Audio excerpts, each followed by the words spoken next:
everyone, welcome back to Dimitra's Dishes. So fall is officially here, pumpkin season is here, Thanksgiving is right around the corner, and this dish that I'm going to teach you how to make today, pumpkin spice loaves, screams everything seasonal, fall, Thanksgiving. It has pumpkin spice flavors. It's just out of this world. I love it because, first of all, this makes 2 batches, 2 loaves.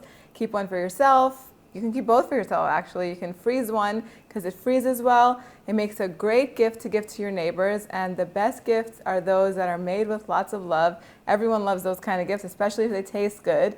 You'll be very well appreciated. You can bring this to somebody's house if you're invited to their house for dinner. Bring it to them so they can have something in the morning with a cup of tea, and then they'll think of you. It's just great. It's just goodness all in 2 loaf pans. So we're going to go over the ingredients and we're going to get started. The ingredients are pretty much what everyone mostly has around the house around this time of year.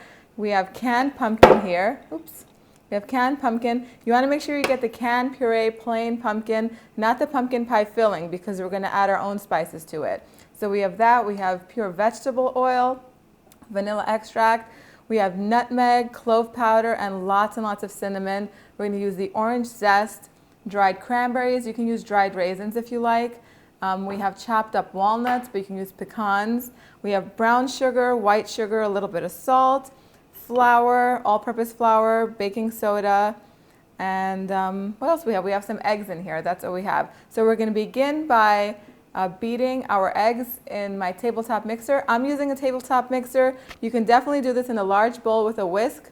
Totally up to you. I'm just going to use my mixer so I can do it much faster. So if you have one, just make sure you use it. Otherwise, use a whisk and a large bowl. Make sure your oven is preheated to 350 degrees so that way you don't wait for that. And to my mixer, I'm going to add my brown sugar and my white sugar and my eggs. Most of the wet ingredients we're going to add. And then let me transfer this over here. I'll add a cup of this oil.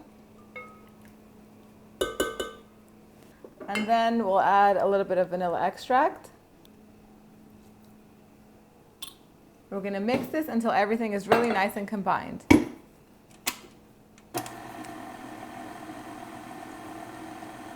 While that's happening, I'm just going to sift all my dry ingredients. Add the spices to that.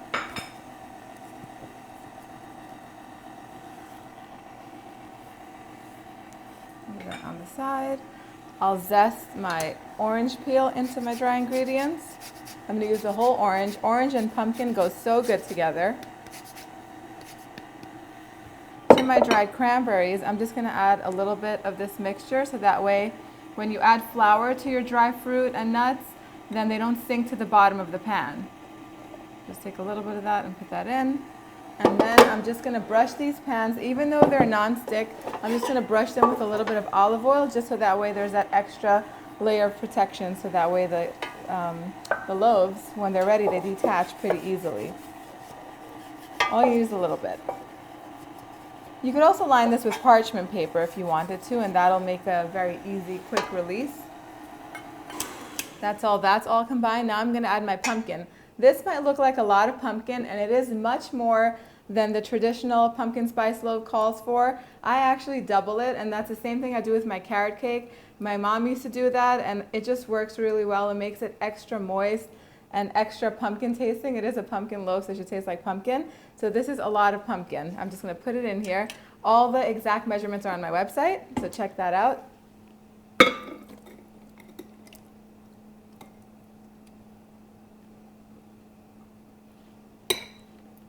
I'm just going to mix that up again until it's well combined.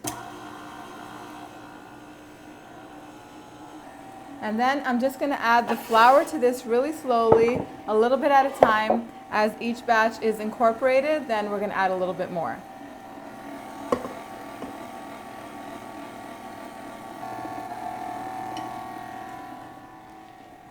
That's it. You definitely don't want to overmix.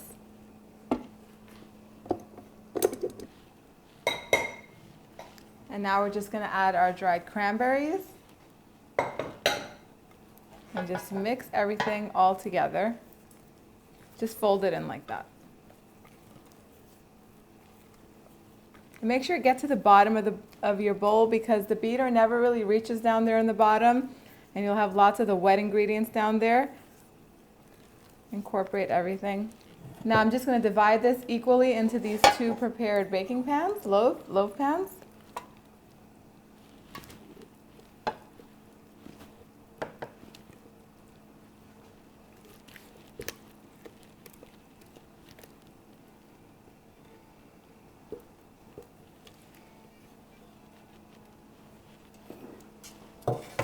Okay, so I'm just putting my loaf pans on this half-sheet baking pan that's just lined with parchment paper. That just makes it really safe and easy to put it in and out of the oven. And then I'm just going to sprinkle these chopped nuts on top of my loaves. If you wanted to, you could put whole pecans on top without even chopping them. That looks really pretty. Even pumpkin seeds, if you wanted to put some pumpkin seeds, since this is a pumpkin bread, that would be, it's just completely up to you. Whatever you like, that's how you should make it. Now, my oven is preheated at 350 degrees. I'm going to put these in there, and they're going to bake between an hour to an hour and 15 minutes. You'll know they're ready when you open the oven and you touch them, and the center is firm and it's not kind of sinking in. You could also stick a toothpick in, and if it comes out clean or with just a few crumbs attached to it, that's how you'll know they're ready. Don't underbake them for less than an hour because then they'll be all doughy inside and uncooked and you'll have a mess on your hands. So at least an hour to an hour and 15 minutes. I'll show you what they look like when they're ready. So our pumpkin loaves have cooked for an hour and 10 minutes, and then I let them cool completely. They've been cooling for a long time. Make sure you let them cool at least 15-20 minutes. But I took one out and I wrapped it in parchment paper so I could show you what a nice pretty gift this would make. If you wrap this in parchment paper and then you get some other pretty craft paper, put it in a nice basket with a box of tea and some jam, this would make a beautiful gift that, trust me, anybody would love around this time of year. Let me cut into it and show you what it looks like. The nuts have gotten a little nice and toasty on top, and it's super moist inside. Look at those colors. If you wanted to, you can definitely put some powdered sugar and a little bit of cinnamon on top. That would be great.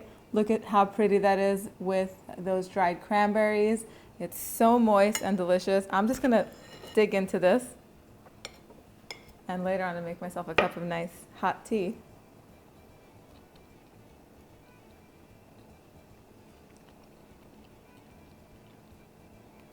This is so good. This is like Thanksgiving in cake, in the bread. All the flavors. You have pumpkin, the cranberries, the crunch from the walnuts. It's so moist. It's not too sweet. Really delicious. I'm going to post the recipe down below. Not the recipe, I'm going to post a link to the recipe down below. The recipes with exact measurements are always on my website, www.dimitrasdishes.com. Should know that by now, right? Make this. I want to see pictures, you guys. Show me how you wrapped it up, how you're going to give it to people if you are going to give it as a gift. I'd love to see it. Share pictures with me on Instagram or on Facebook. Whatever you have, post your comments down below and let me know what you would like to learn how to make next, and also let me know what you think. Thumbs up this video, subscribe, spread the word about my channel, and I will see you all next time. Thanks for spending time with me. Bye, everyone.